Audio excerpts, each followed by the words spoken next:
Hello, everyone. It's Michelle Lloyd here, founder of United Art Space, and I am back with our webinar week. Let me just check my sound. Hold on. Okay, so it's the internal mic. Okay. Anyway, hello. Oh, wow. I had a weekend off after the amazing celebrations. I actually took the whole weekend off, which is very unlike me. So it's been nice to just take a step back, take it all in, and I'm still beaming from everything that we did last week. It's been lovely. So this week I am doing a series of webinars because the hub closes for enrollment on the 30th. So I will be doing some webinars this week for the last time. I usually do these Make Art Your Living webinars 2 times a year. And so the next time I thought I'll squeeze some in now, because the next time I do this is going to be later in the year, September, October time. So this week I'm going to be around to answer questions about making art your living. I've created two webinars. This one today is about approaching galleries, but also artists and organizations, because galleries are just one option, which is what I want to talk about today. And then Wednesday, I'm going to be talking about pricing, because I get asked about pricing a lot. And I will be on hand to just answer any questions about making art your living. And in between those times, I have also set up some hub tours. So if anybody is thinking about joining the hub, tomorrow at the same time, 11 a.m. UK time, I'll be doing a tour and showing you what you get and what we're changing, because I am changing access to the hub. So in the future, I'll be selling the 7 Keys as a separate course. The 7 Keys is our signature course that gives you the ingredients to pull out everything about your artwork, build your confidence, build your collection, and find out who it's for. And in the future, I'm going to be selling that separately. So I'll talk more about that tomorrow. I just want to focus today on our session about approaching galleries. What did I do for the weekend? We had a barbecue in the garden, and we went for some nice walks, climbed trees, bounced on the trampoline. It was really nice. I was just like a 7-year-old again. So it was really lovely. Nice to see you all here. So I'm going to delve in as we have people hop on. So in this session, I want to talk about how to approach galleries, but I also want to talk about how you approach organizations and artists as well, because there are similarities between how you approach different kinds of people. But first of all, I want to talk about galleries. So when people say to me, how do I approach a gallery? What I want to first of all talk about is the different types of galleries, because there are so many different types of galleries out there. I could literally go and open a gallery tomorrow and just call myself a gallery, and I can start finding artworks and just put them in there. And I've got no experience. In fact, I've done this. I will hold my hands up. Years ago, when I had an actual studio space, we rented space to artists, and the downstairs made a great gallery. So we turned it into a gallery. Had no clue what I was doing. You'll hear me talk about the 7 Keys a lot. The 7 Keys is a framework which applies to anything, but we use it inside our hub for guiding us through making art our living. But it can be used for anything. It can be used for opening a gallery. Now, back then, I didn't have my 7 Keys. I hadn't invented them. But I opened up this gallery with no idea about who was going to walk in there, how to sell it. It was a really fun thing to do. And we didn't sell much, because it was no surprise when I look back now, because we had no plan. We had no 7 Keys. We didn't know who we were trying to attract. So bear in mind that there are different types of galleries. There are people who are just doing this for the first time and they have no clue what they're doing, and they're calling themselves a gallery. There are more established galleries that have been in this business for decades. They really understand who their people are. So if a gallery opens, so I'm going to use mine as an example. Years ago, I was in a place called Colport in the UK, and I had a studio space there. Now, take that space and compare it to another one in a different town, you've got completely different people. And every gallery will have their own customer base, their type of people that will go there. And that's what a good gallery will start to understand, is who their people are, who are their customers. And when I think back now to that place that I ran, we were in a place of the birth of the Industrial Revolution. It was a great place for cyclists. It was very tourist based. There used to be a lot of people coming to visit because the Iron Bridge, the first ever Iron Bridge, was on the doorstep. So all of these things I now know in hindsight would have sold really well because cyclists go past there all the time. But I didn't know this back then. So a good gallery will know who their customers are, and they will do a great job at marketing and attracting them. And then there's other kinds of galleries as well who charge you up front, and they're called vanity galleries. So a vanity gallery will charge you for the space. A traditional type of gallery will usually take your artwork. It's kind of like on a loan. They'll pop it into their gallery. They'll take a commission, which is usually 50%, and they will try and sell it for you. And if you've got a good relationship with a good gallery who have access to your people, paying them 50% is actually a great deal. I know some people, it's like, what? But it is, because they do all the hard work for you. They are doing all the selling, they're doing all the promoting, or they should be. And so it's a mutual relationship. It's, they are taking a lot of the hard work away from you so you can focus on the making. So that's how they usually work. It's around about 50% commission. But a vanity gallery, where they charge you for the space, they will rent the space to you. And there are some questions to ask if you're going towards that kind of gallery, because what you need to be careful of is they're not just renting you the space and then the space is going to sit there empty and no one's actually trying to sell. So sometimes it can seem like an attractive offer because they're not taking any commission. But actually, a good gallery will take commission because they know they can sell your work. So if someone's taking low or no commission but charging you up front, it's sometimes because they don't have massive faith. They're covering themselves to cover their costs of the rental and all that kind of stuff. Not all the time, I'm generalizing here. Sometimes they work really, really well. I've used galleries before where I've rented space and they've worked really, really well, and they've had people manning the stands. It's just something you've got to be aware of sometimes. And this is why you've got to ask the right questions. So if you are going to rent the space, ask things in advance of what is their footfall. So footfall is how many people are coming in to the gallery from areas around. Are there shops next door? Is it in a quiet area where there's no one coming? So that's important to know. What's the footfall? What's the chances of people coming in? And ask who is their target market, or what kind of people do they have coming in buying artwork? It's okay to ask these types of questions, especially if you're renting space.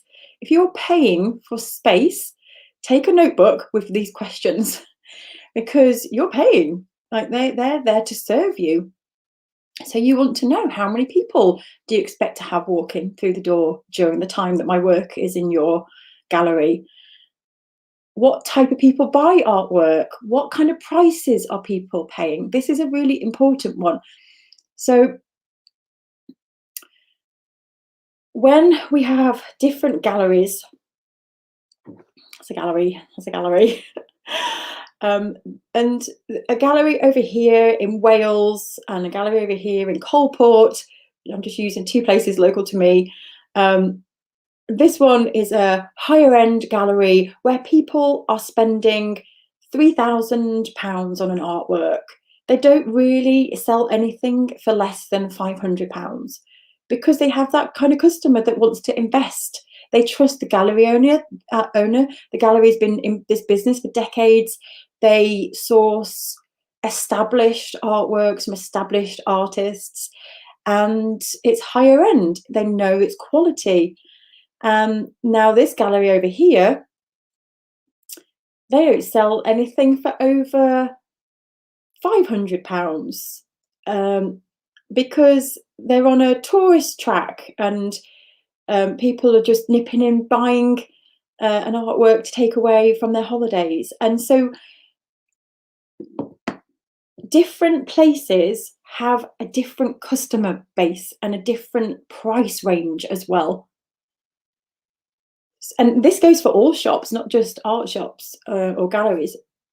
So, to talk about this in the non-art world, if you've got a low-end budget supermarket chain, there is a ceiling price there too. There's, you wouldn't put a like £1,000 lobster bisque or something like that in a low-end supermarket chain.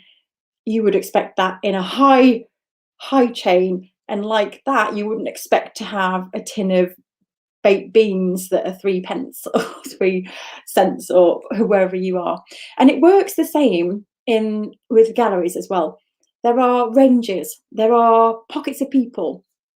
And so this is great to bear in mind when you start learning, and it's hard for everyone at the beginning. You don't know sometimes until you give something a try.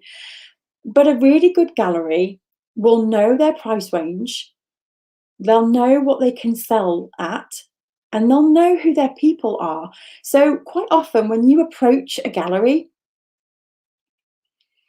a really good gallery who's going to represent you, they will be looking at your work thinking, do I have the customer to buy this artwork? So quite often a no, or your work isn't commercial, isn't a no, your work is rubbish and it's not going to sell anywhere. It's a no, I can't sell it in here.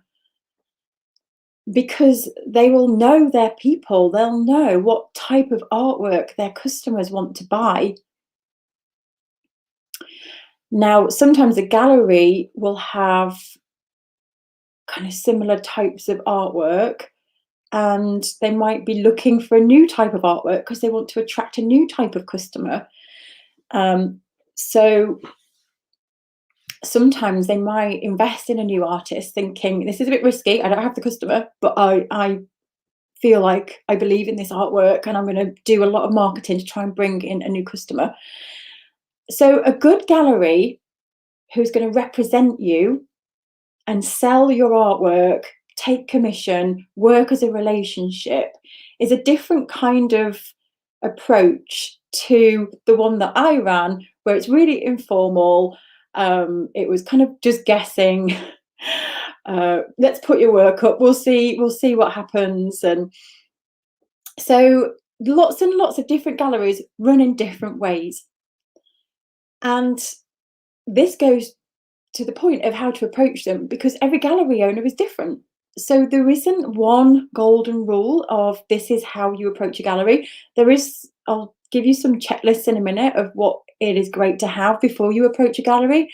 But in terms of the actual approach and how you do that, it's different for everybody. Some galleries will like you to call in. Some will like you to email. Some will like it if you come in through a friend. Some like to meet you in person, some don't, and it all depends on the individual. So when you start looking into galleries, the best thing to do is start to look, first of all, at their process. They usually have a process on their website. How do they like to be approached? So that's the first thing to figure out, is how does this gallery like to operate? How do they run? because they all run so differently.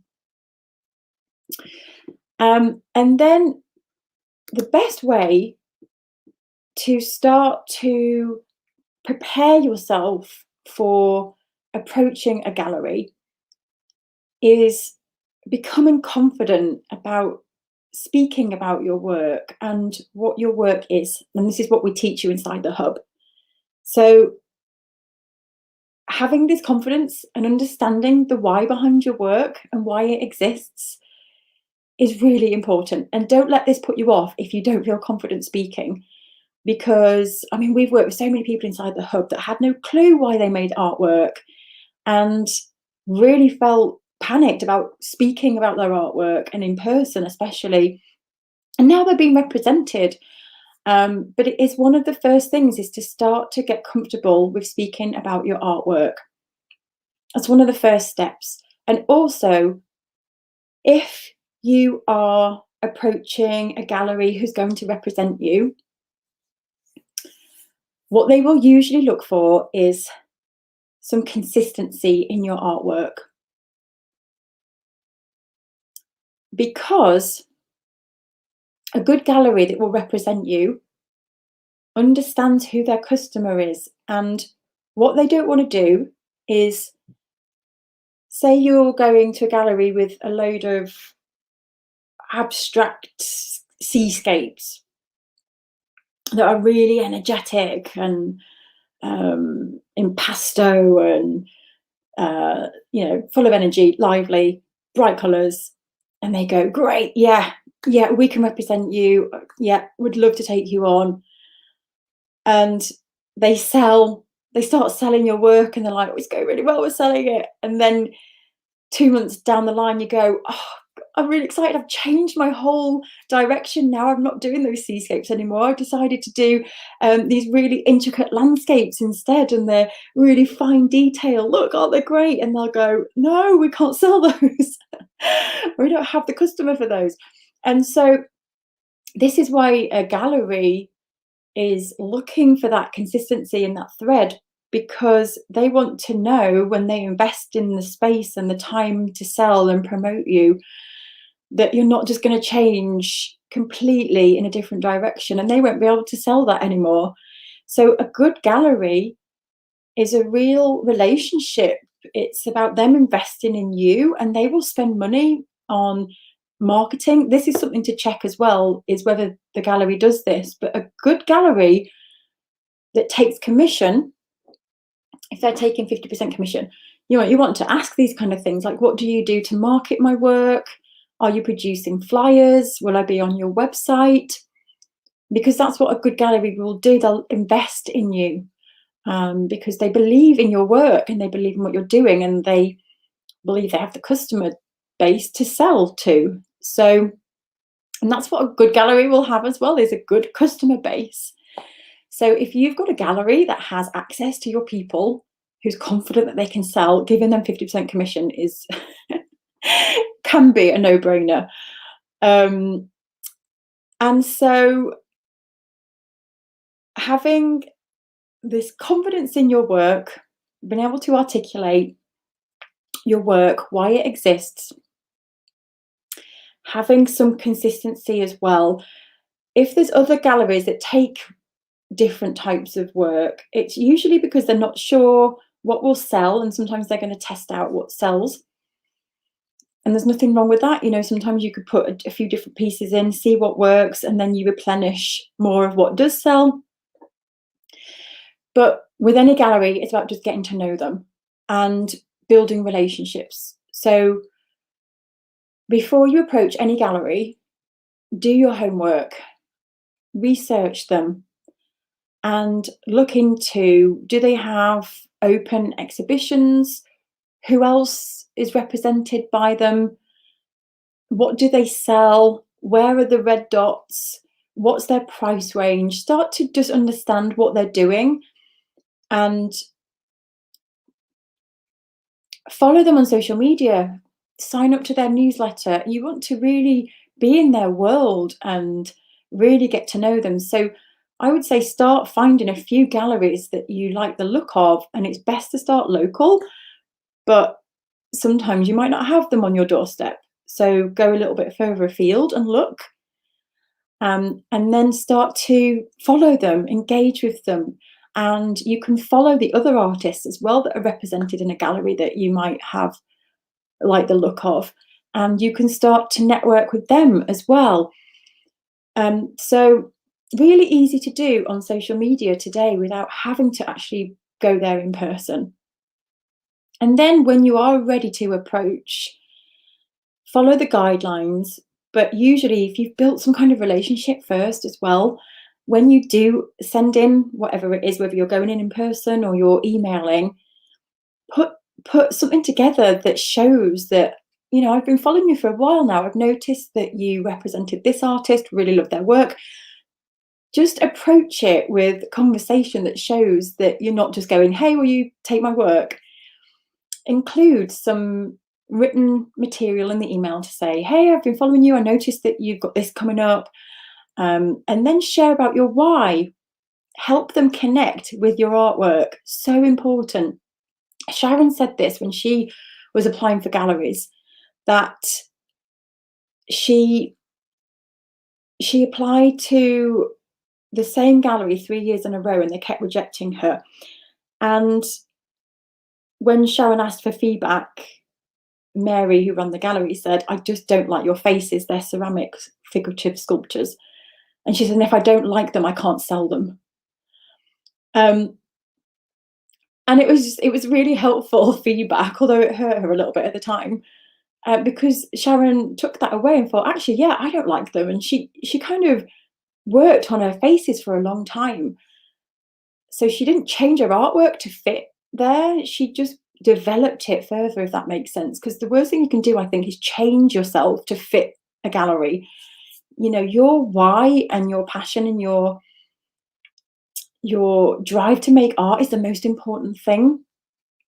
So don't ever deviate away from that to fit someone else. But what you can do is tweak things, listen, get the feedback. And for Sharon, it was just something simple, like just working on the faces.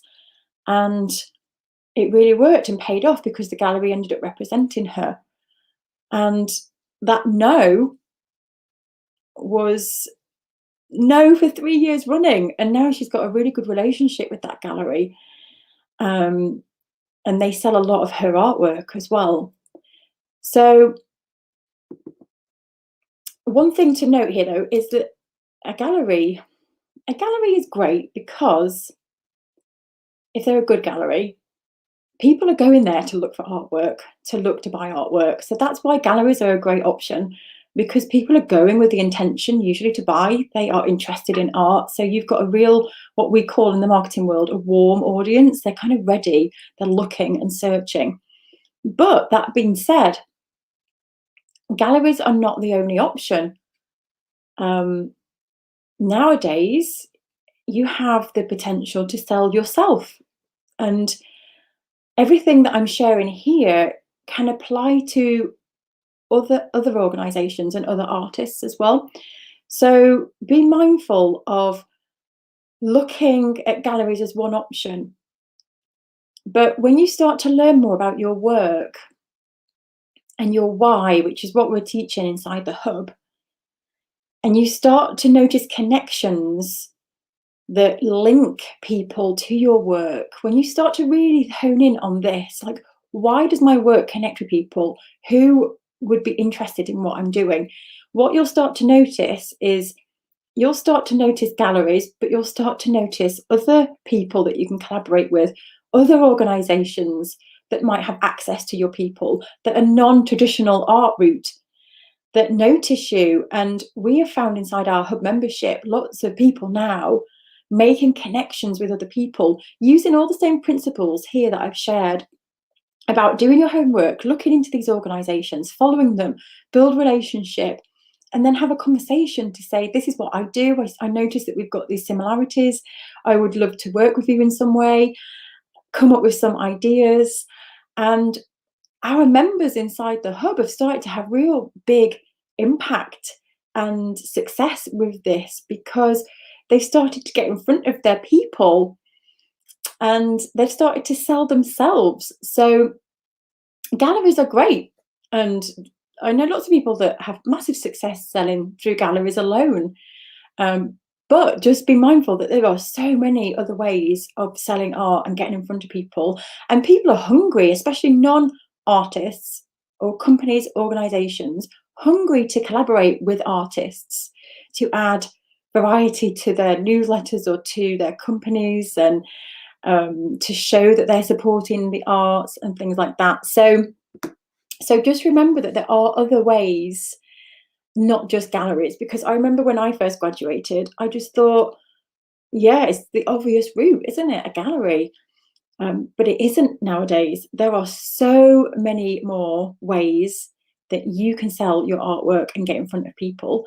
And that's what we love doing inside the hub. So we've got the 7 key framework to help you start to pull out things about your work that will be staring you in the face and you don't see it, that link with people. So to recap on what you might need if you're going to an established gallery, you will need a collection of work. And usually a strong collection of work is at least 15 pieces, but every gallery will have a different number. For Sharon, her gallery expects 30 finished pieces on submission, but every gallery will be different. So that's something that you need to check. But aim for roughly 15 pieces. You'll want to have a statement and a bio before you approach a gallery. So make sure you have a statement. So your statement describes your artwork, and it's an extension of your artwork. Basically, it's that written statement that describes what you do, how you did it. And your bio is about you. So your bio is about your journey, how it all began, how you got to where you are. So have your statement and your bio and your collection of work, and really rehearse that conversation. And again, if you're joining the hub, this is what we help you with. We help with writing bios and statements. And we've also got a lesson on speaking with confidence as well, especially if you don't feel confident speaking in person. We've got a whole lesson on that inside the hub as well. So another thing to think about is taking high quality photographs. So before you approach a gallery, you'll want to invest some time in taking really, really good photographs of your artwork, because what the gallery will want to see is a portfolio of your artwork. So once you've chosen your kind of collection that you'll present to a gallery, you'll want to think about how you're going to present that in a portfolio. And it can be a physical portfolio or a digital. And again, it depends on the gallery. Every gallery is different in terms of what they want to see. And if you are either way, if you have a printed one or a digital one, really good photographs is imperative. You want to really capture your work looking amazing. So most smartphones now have really, really good cameras. If you get your lighting set up really well, lighting is key, and get some really good photographs, or get them done professionally. They're your options, really. And it's great to have a website as well, even if it's just a one-page website that just details more about yourself. It's great to have somewhere to send people back to, and especially if you're going to a gallery, it shows that you're taking this seriously. So having a website just shows that you've got a home to send people to. And it could be a portfolio site. You just have your images of your artwork. It doesn't have to be a selling site, but just has your statement and your bio, more about you and your portfolio of artwork. And again, we have a whole lesson on this inside the hub as well, on how to set up your website as well. And so one thing I would say, if you are really nervous as well about going to approach, which you will be, I mean, it is nerve-wracking when you are approaching somebody.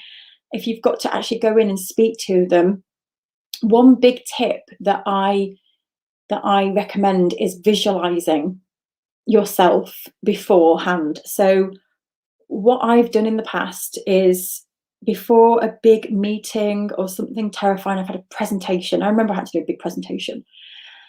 And for 2 weeks before the presentation, I visualized myself speaking at that presentation. My body language, my posture was great. I felt confident. I was speaking clearly. And I kept visualizing myself standing there doing this presentation. And every time I felt like confident, like, yeah, this is going well, I pressed my fingers together. And I did that every day for 2 weeks. And when I came to do the presentation, I pressed my fingers together and everything just went back to exactly how I visualized. And I got told at the end of that presentation it was the best presentation they'd seen from our team. And I was absolutely beside myself with nerves because I was having panic attacks during that time. People didn't know. I was really crippled with anxiety and kept having really, really bad panic attacks. And that got me through all of that without having one panic attack. So, power of the mind is incredible. So, if you do have the opportunity to go in and speak and you are really, really nervous, then I highly recommend doing that and just rehearse, practice speaking with friends and with whoever. Just keep talking about your artwork as much as you can. And, if you can get out to the gallery as well, do that. I know it's hard at the moment because of all of our lockdowns, but you can support galleries online as well. Comment, share their things, go to their openings.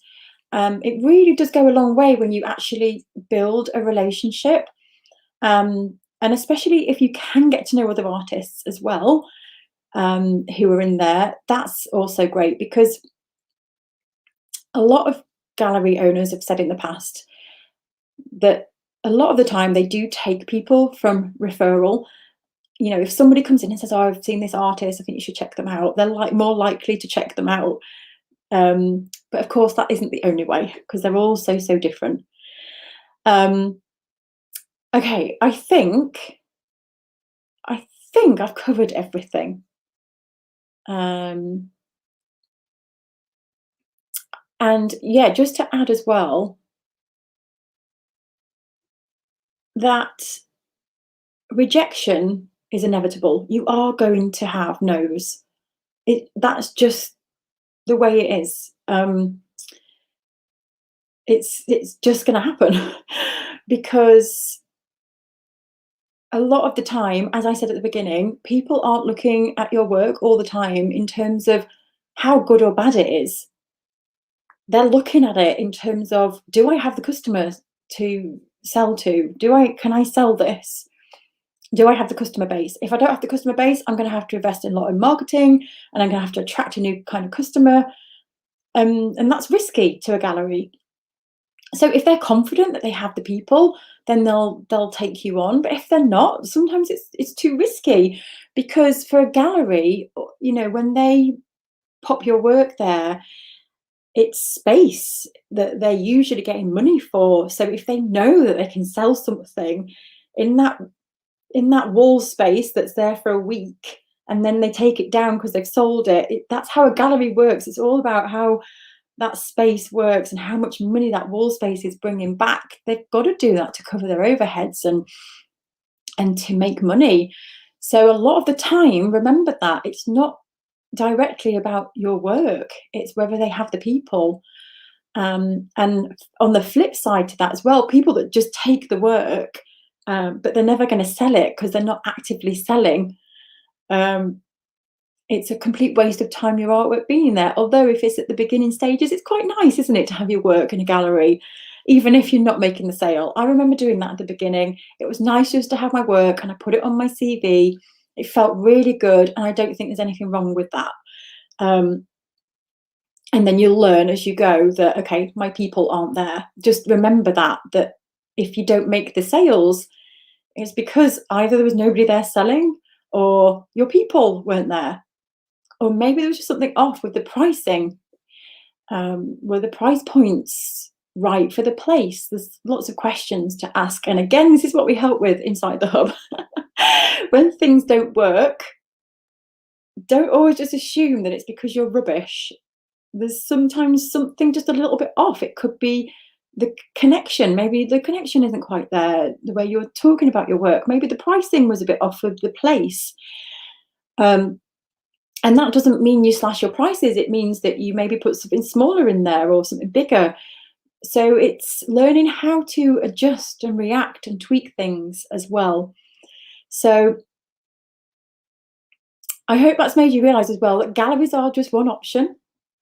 And if you do find a good gallery, it is a nice relationship. They can sometimes at the beginning be a bit controlling, and that's because they're investing time in you, and they don't want to advertise you and then you just take all the sales yourself.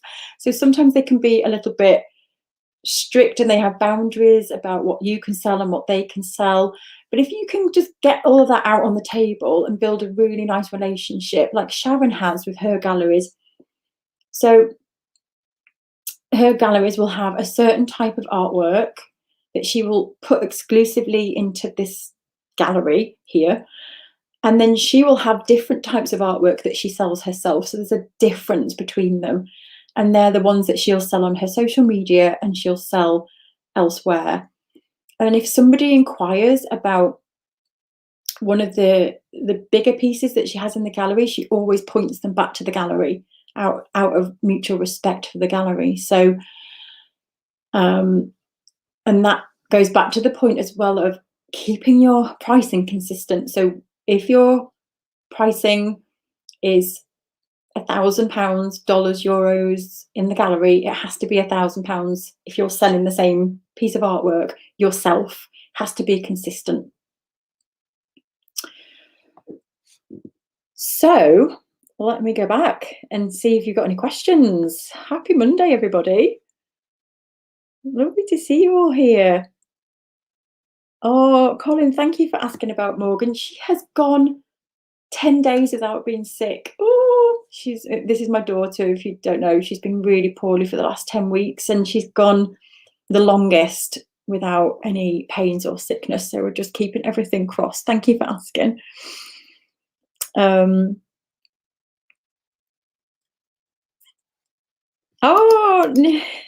Nicole, that's amazing. I approached a gallery off the cuff yesterday and they contacted me this morning and want to exhibit 2 pieces of my art. That's amazing. Well done.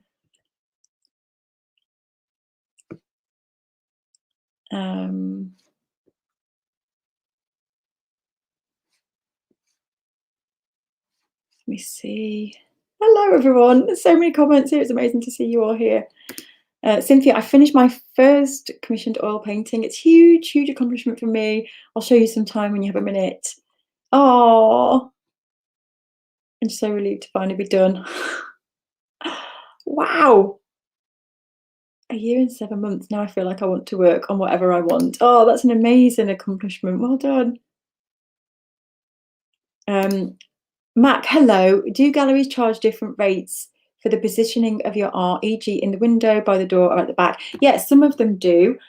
Some of them can charge that because there are prime spaces in certain galleries. And if it's a gallery that's taking commission, what they usually do is they'll position it with a flow and they'll move things around if things aren't selling as well. So, but yeah, sometimes they can be a different rate. Yeah.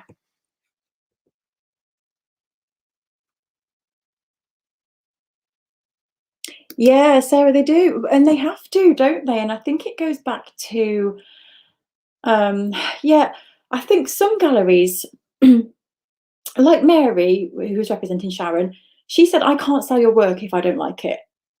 And it's a great point. You know, you want someone who's really passionate about your work. So when they come in, like we all know that stories sell and connection. You know, when people come into a gallery, they want to know about the artist. They want to know what inspired the artwork. They ask all these questions. And whoever's selling it needs to know those stories to help convert the sales. So they do need to personally like it. And on the flip side of that, though, you might get some galleries, though, that are driven by their customer and they know exactly what they want and they can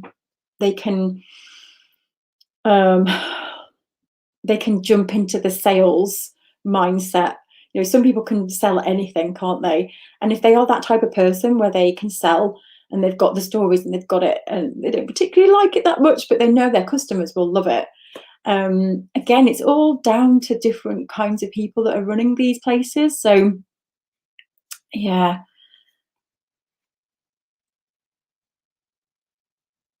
Um,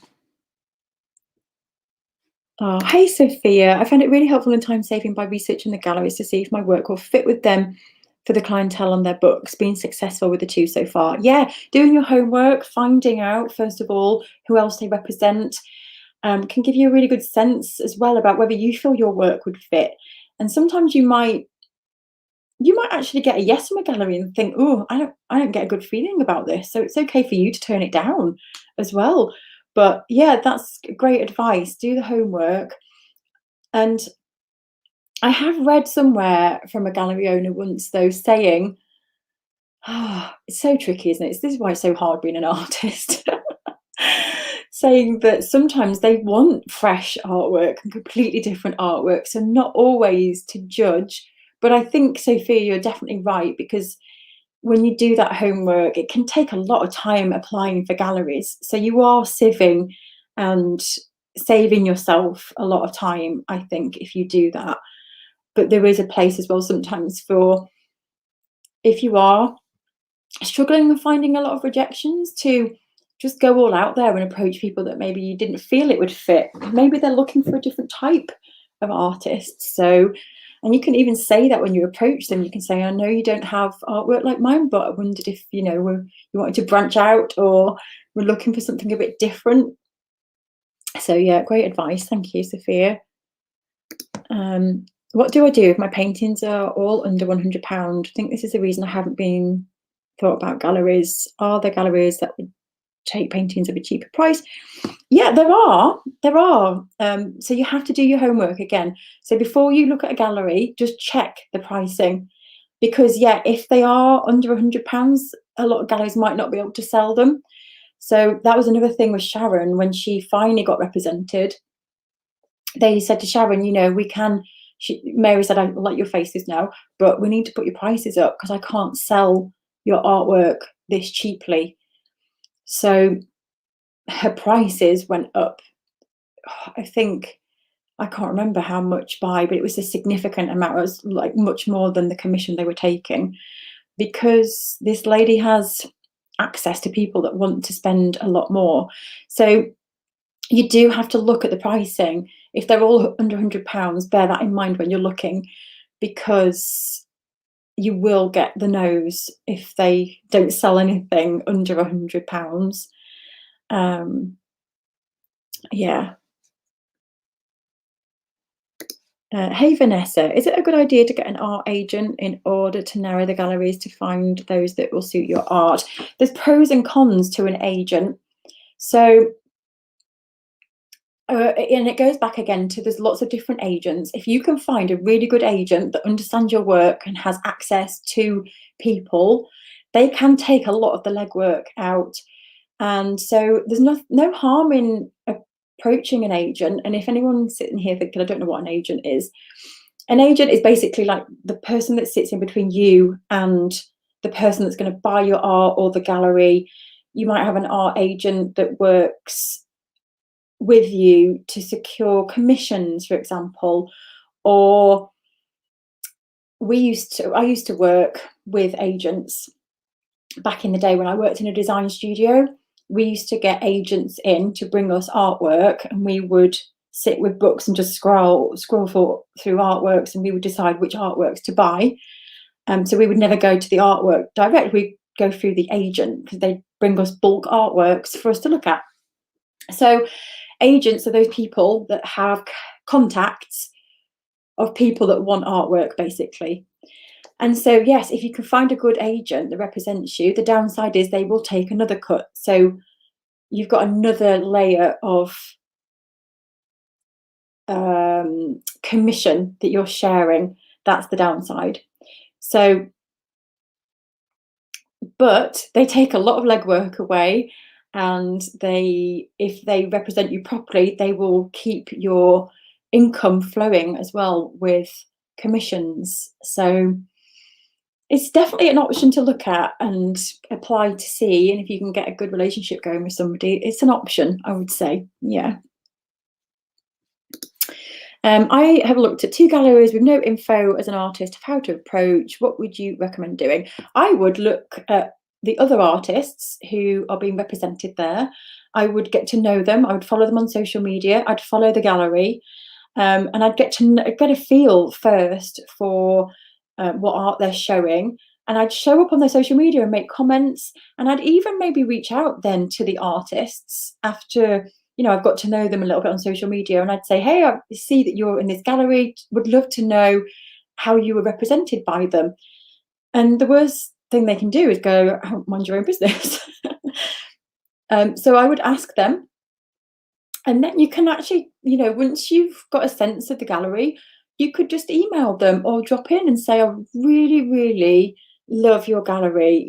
Write a message that includes a little bit about how you've researched them, showing that you understand them, I think is so important.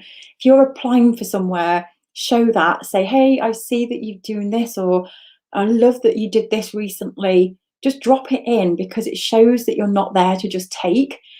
And I have been following your gallery for some time now, really drop the name, and I'd really like the artist's work that you shared on social media last week, and I was wondering what your application process is, because I would absolutely love to be represented in your gallery. And then I would always then share a little bit about your work and your why, to help with that connection. So that's what I would do.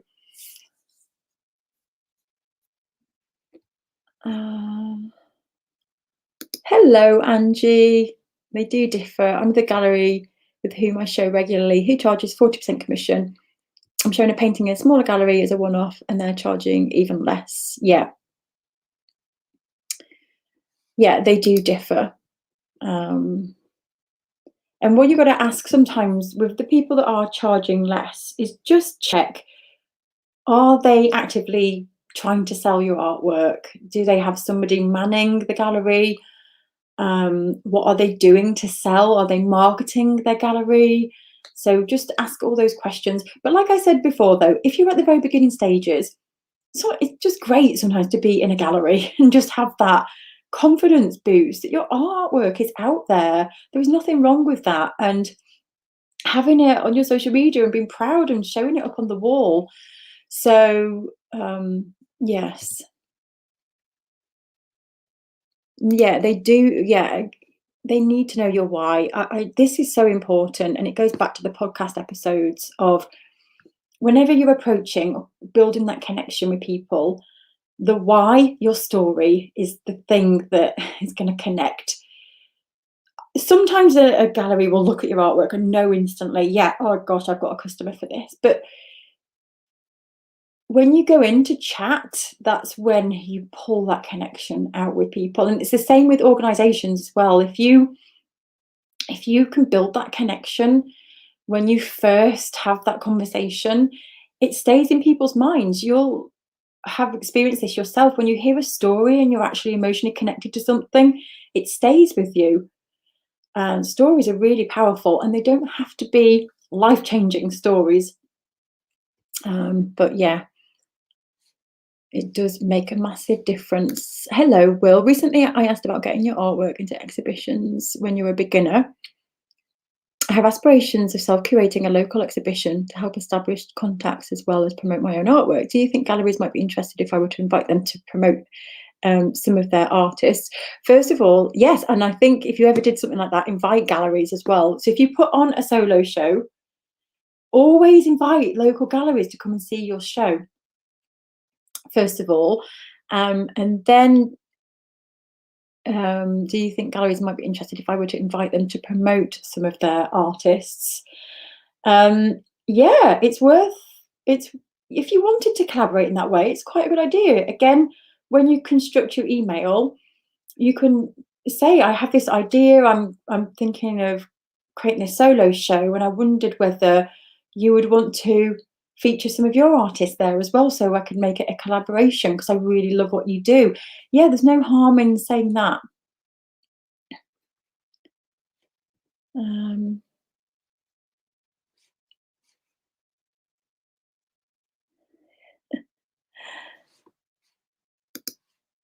would a gallery be open to splitting the percentage of a charitable donation from a series of paintings? Just depends on the gallery. It does. It depends on them. You'd have to ask them because some might not. Some might see the benefits of that and be able to um, afford it. For some people, it's just too much of a risk, and they might not be able to afford the risk if they don't make up the sales. So yeah, but it's a nice one to. I think when you are approaching people as well, it's nice to come up with some ideas and share those kind of ideas and just say, I am open to ideas. I've come up with some here.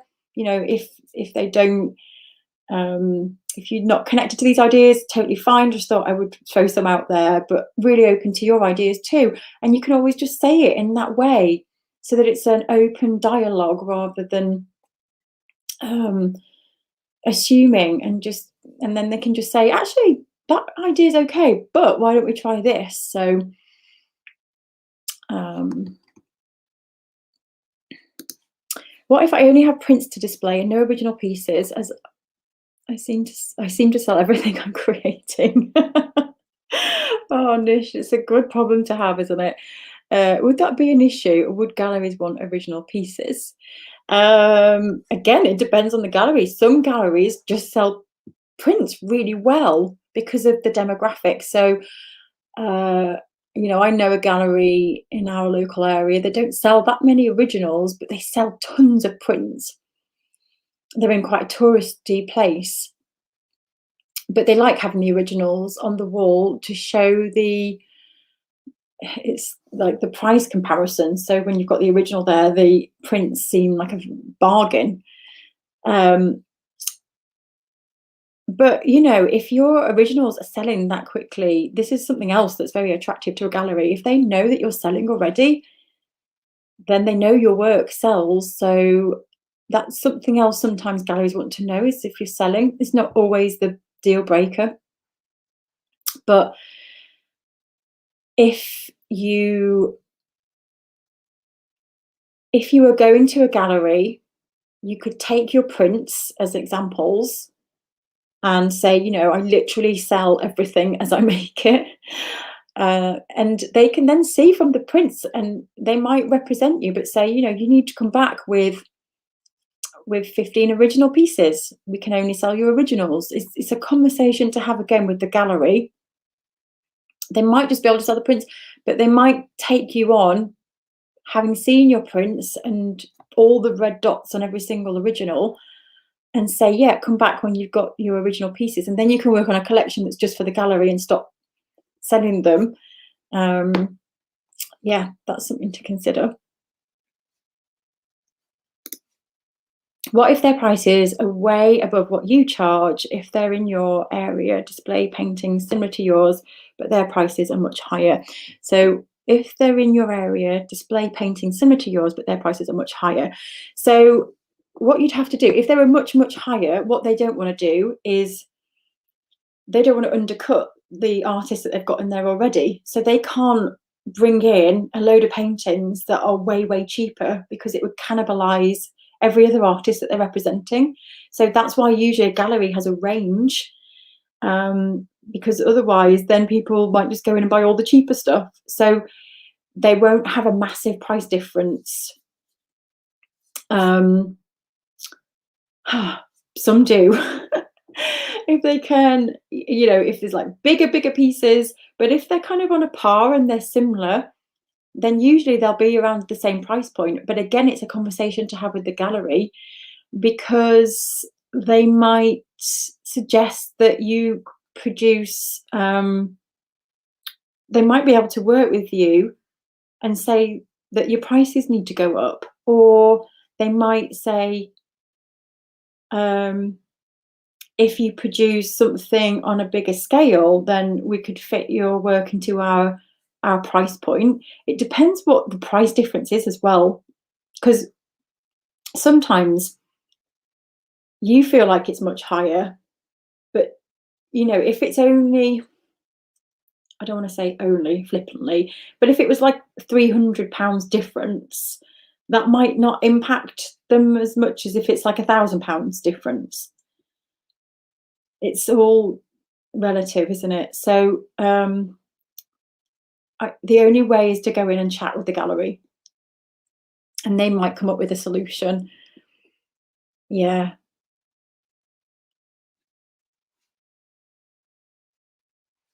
And it's something to point out as well, to say, I appreciate my work is this price point, but I would love to come in and talk about whether we can work together on the pricing if you thought my work would fit there, that kind of conversation.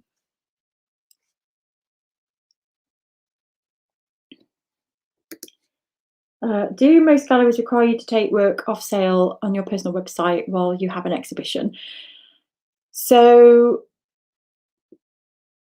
um, yeah, I mentioned this earlier, and some galleries can get a little bit protective, because if they are investing in lots of advertising, and they are producing flyers to advertise you, they can sometimes have it in your contract that you can't sell yourself.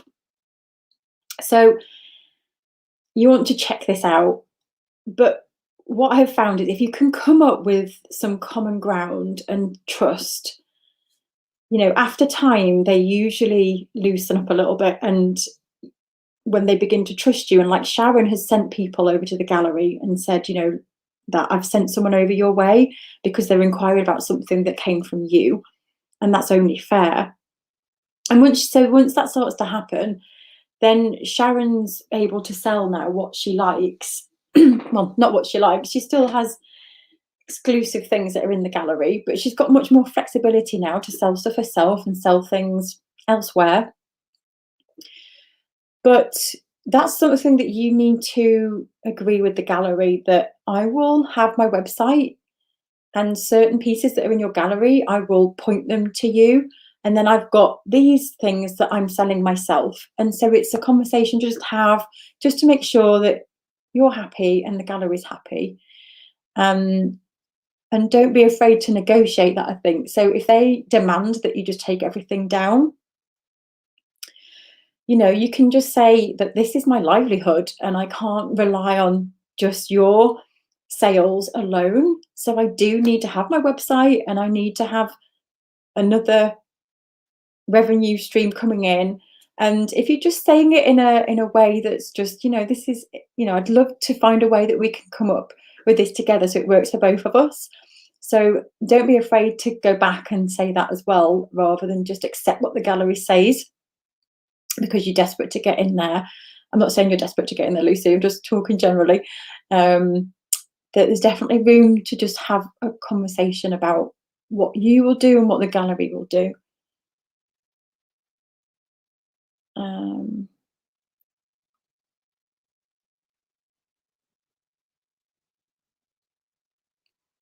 Hello, Nick. I have a question. I see the amount of commission and the fact they like you to tailor to their market. I see these as quite negative in some ways. What are the main benefits of using a gallery and the reasons for doing so? Yeah. So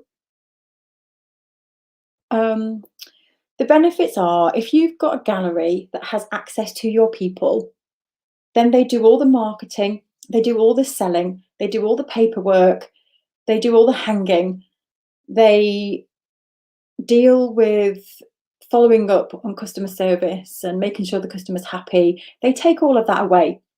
So for Sharon, her galleries just, they take the work, they go off and they do all of that. So Sharon doesn't have to worry about all the admin and the selling, and they will sell 80% of her artwork. So although she's giving them 50%, she's getting a real big chunk of money, and all she has to do is make it. So that's a massive benefit for her. It wasn't always that way. It's taken a while to grow into that, but that's how it is right now. So that's one of the benefits. Now, in terms of tailoring to suit the market, I think it goes back to the 7 keys that I teach. You never deviate from your why. It's non-negotiable. So Sharon, I'm going to use Sharon as an example. She never, ever deviates from what she's really passionate about. But she will have meetings with the gallery, and she'll have sketches and say, this is the direction that I'm going in. And some of the galleries will go, wow, yeah, that's amazing. And some will go, just think you need to just pare this back a little bit. And it's just based on what they feel their customers want. So she will tweak things, but it's not deviating from her why. And it feels okay. So hopefully that's helpful.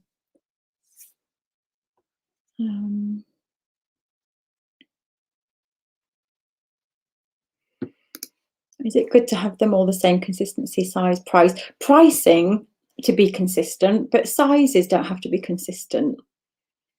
And when we talk about consistency, it's usually in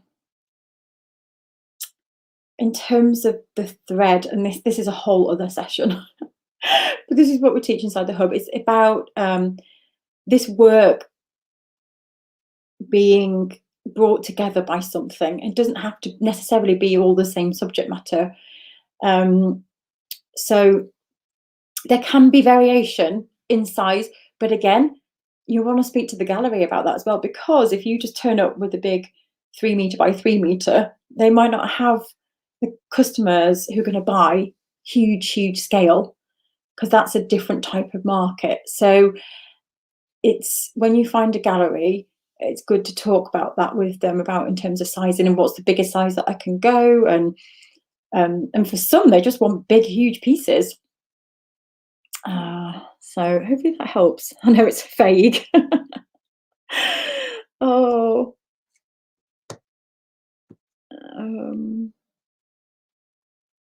Hello, David. Oh yeah, I know that brand. I've been in. The difference in price is quite large, but each brand aims at a different market. Yeah.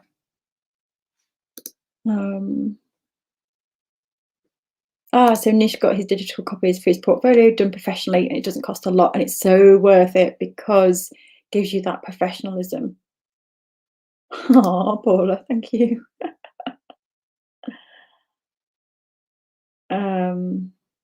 The comments have jumped again. Doesn't it annoy you when this happens?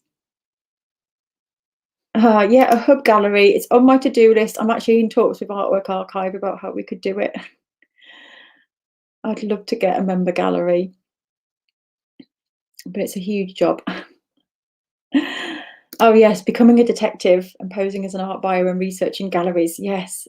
And what point do you come out of undercover? Admit you're an artist, look and display your work. I just think I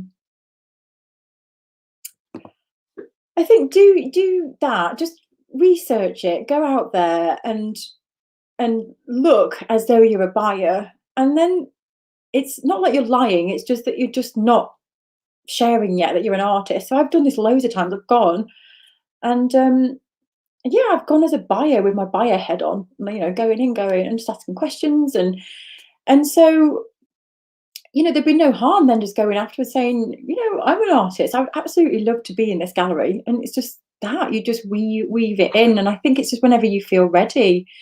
But I love that when you come undercover. It's like you take everything off and reveal that you've got an artist apron on underneath. I love that, Lindsay. But yeah, I think it's about doing that research. Once you feel like, okay, I feel like this could be a really good place for me, then just come out with it and say, I really love this gallery.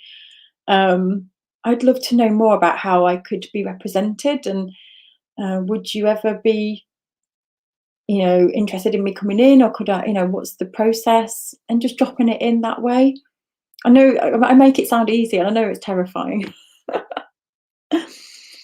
Amanda, yeah, there'll be a checklist inside the hub for you to actually use. This will be a printed lesson as well inside the hub. Um,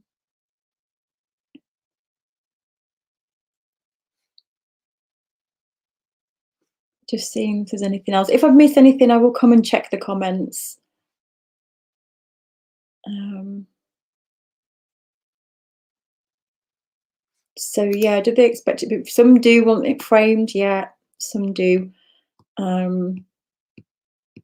Again, it's a conversation to have with each gallery because they're all different, but some won't accept the work unless it's framed.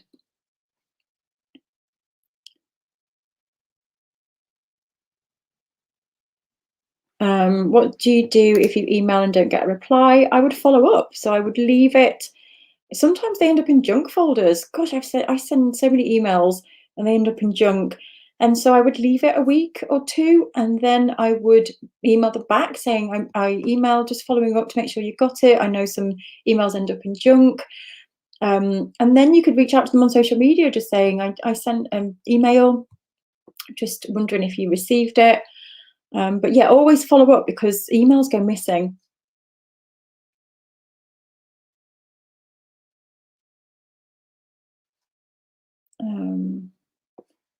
I go to my local galleries and they know I can't afford to buy, but they seem to appreciate I enjoy looking. Well, they're like people in the galleries, don't they? I think as long as you're not hogging all their time, um, and going into a gallery and having people inside a gallery makes more people want to go in a gallery. So they actually like people going in looking.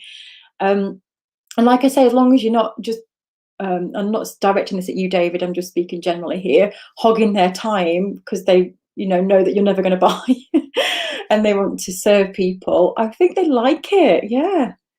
So I don't think, I always go in nosy around galleries. I can talk to anyone. Okay, I'm going to head, and I think I've nearly covered everything. Do you have a sample proposal letter for artists to use as a guide when wanting to hold a solo show in a gallery? I'm going to write one for this lesson. So this is going to go into the hub, and I'll put together a proposal email as well.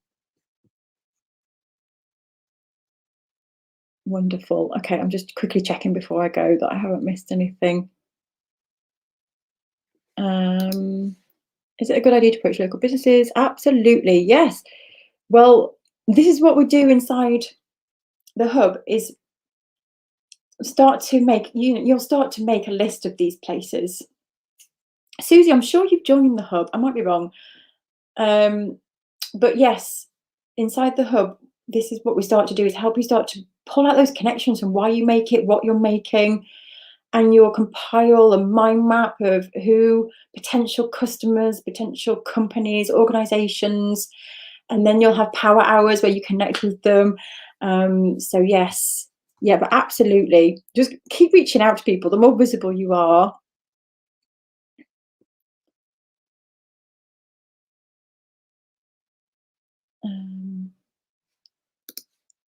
so what if you don't have the paper education of an artist?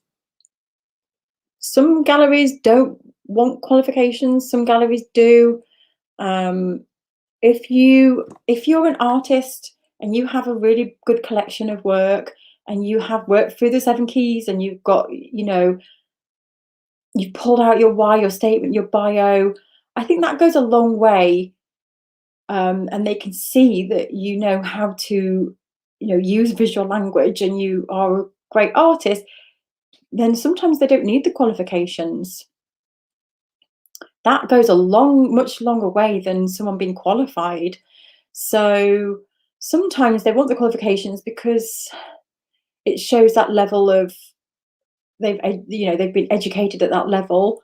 But what matters most to the gallery is the artwork, and that you are going to be in this for the long game, and that you can talk about your work um, and keep producing it. That's the biggest thing. They want someone who can keep producing it. So